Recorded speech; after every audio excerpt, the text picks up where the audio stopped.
you have a compelling argument as to why I should be willing to stomach sort of short-term volatility, and why, because that's like the argument. If I'm that average person on the street, I'm like, yo, literally last week, this lost like 30 or 40% of its value. So that's terrifying. So why would I be better off in that than, even a bond with a negative yield? At least like I'm bleeding to death more slowly than the 35% loss or whatever that I just took over the last week.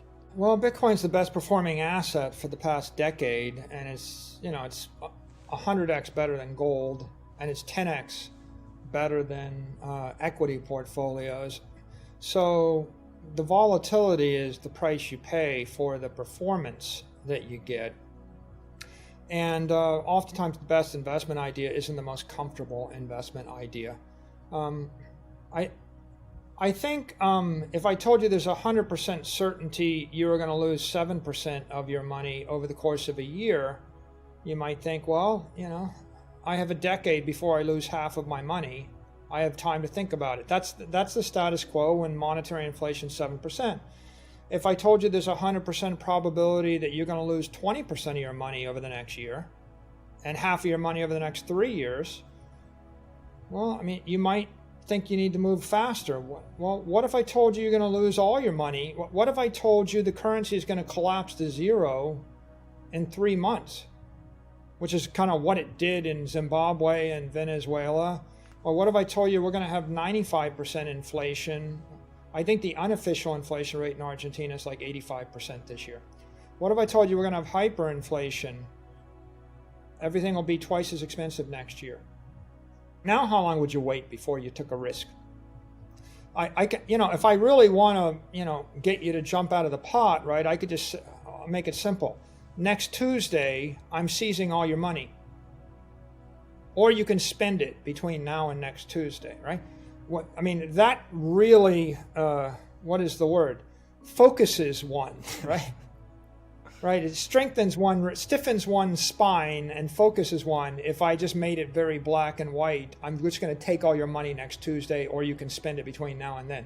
So how do you actually get comfortable with the volatility? Well, I think first you have to understand how big your problem is. And the second thing is one of time horizon. And what's your aspirational goal? For example, if you don't aspire to change your lifestyle one iota, and you're going to watch Netflix, let's take extreme. You're going to live in your parents' basement, watch Netflix, order Domino's pizza, and stream YouTube video for the rest of your life. Do you have an inflation problem coming? Probably not. If you wanna buy your own house, you have a bigger inflation problem because houses went up 15%. If you want to get married, buy a house, have 3 kids, and if you want to take expensive vacations and have a house on the lake, you have a big inflation problem. Guess what? Luxury homes on the lake went up in price a lot. Same with education. If I plan to send those kids to school, I'm really in trouble. Yeah, so it really comes down to what is your aspiration, and that determines your hurdle rate. What you want determines your inflation rate, and your inflation rate determines your hurdle rate, and that makes a difference. I think in terms of historic metaphors, there's plenty. For example, my family came to the United States in 1736 on a wooden ship. Okay, and if you want to go study those voyages, they spent 8 weeks. Have you ever tried? There's not a single person that's probably got in a wooden ship with 3 sails for 8 weeks to cross the North Atlantic in order to come to America. The mortality rate is 2 to 5% on that trip. Whoa. The mortality rate to go from Europe to the Far East is 35%. It's insane. Whoa. 1 out of 3 people that started the journey dies on the trip. Whoa. Okay, so we talk about volatility. Is Bitcoin bumpy? Is crypto? We're just talking about Bitcoin. Yeah, Bitcoin is bumpy. What else is bumpy? Yeah, wooden ships in 15-foot seas. If you want the definition of a rocky ride, the rocky ride was leaving Europe. So why'd they do it? So you're saying that the bold are the ones rewarded? If you choose correctly. right? I mean, the ones that moved too soon, went to certain colonies, that on the Potomac River and the James River, and they died, right? So there's a lot of early settlers that took arrows in their back, in the 1600s.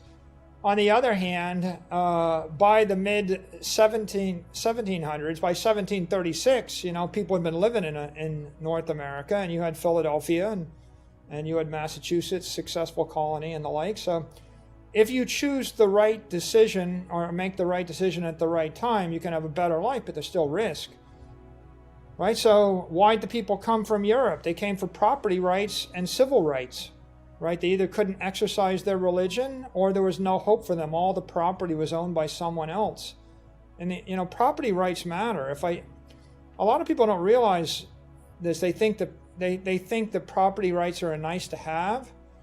Property rights are a nice to have the same way that fat on your frame or insulin are nice to have. If I strip away your insulin, you're a type 1 diabetic. You can't form fat. If you can't form fat, you can eat all day long and you're going to starve to death. It's not a nice to have to store energy over time. Fat is an organic energy battery, and property is a social energy battery. So being able to store property means I can go 3 months without a job and not starve and live a life. There is no hope for a civil life without property. So people went from Europe to the U.S. for property. When they got to the East Coast, they went west. It's in the American ethos. Was there a bumpy ride taking a wagon train over the Rocky Mountains? You ever fly over the Rocky Mountains and look down? Before they had the railroad and before they had the highways, and then you ask, how did people actually cover the turf? It's like, yes, it was a bumpy ride. There was volatility along the way. I think the risk and the discomfort today of owning Bitcoin is a heck of a lot less than the risk and the discomfort of getting in a ship or getting on a horse or, getting in a wagon or walking, right? Or settling and doing what you need to in order to secure your civil rights and your property rights and your freedom. But there is an analogy.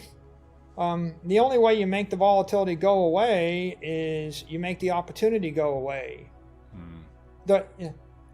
The reason you went west was because people weren't living there and you wanted thousands of acres to yourself to live a better life, right? And when you got there, you found that there was no one that had come before you to clear the thing, and build a house for you and give you running water and hand the keys to you and do your bidding. Because you were going to a new place. That was where the opportunity was. So I think it's very quintessential to the American spirit or the entrepreneurial spirit or just the human spirit.